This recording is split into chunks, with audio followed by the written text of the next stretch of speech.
Ang perang padala o remittances ng mga kapamilya na nagtatrabaho sa labas ng ating bansa o mga overseas Filipino workers ay mahalaga sa maraming pamilyang Pilipino. Bukod dito, ang pagtanggap at pagpapadala ng pera ay karaniwan ding nangyayari sa mga pamilyang may mga kaanak na nagtatrabaho o nag-aaral sa iba't ibang lugar ng Pilipinas. Kadalasan, mahal ang magpadala ng remittance at kumakain din ng panahon at oras para sa nagpapadala at tumatanggap nito. 10% o 10% o mataas pa ng perang padala ang sinisingil ng mga remittance companies. At kung lokal na bank-to-bank transfer, ang kadalasang bayad ay 50 hanggang 100 piso.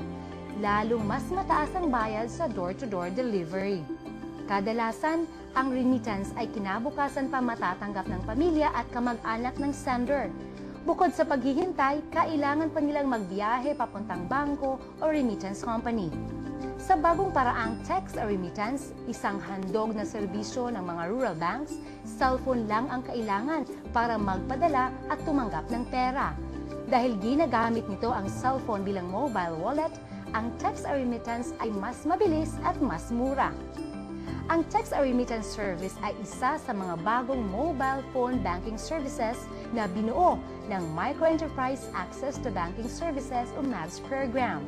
Sa text or remittance, ang perang padala ng kapamilya ay maaari nang makuha sa mabilis at madaling paraan. Sa bagong serbisyo na ito, simbilis ang pagtitext na maililipat ang pera sa mobile wallet ng recipient.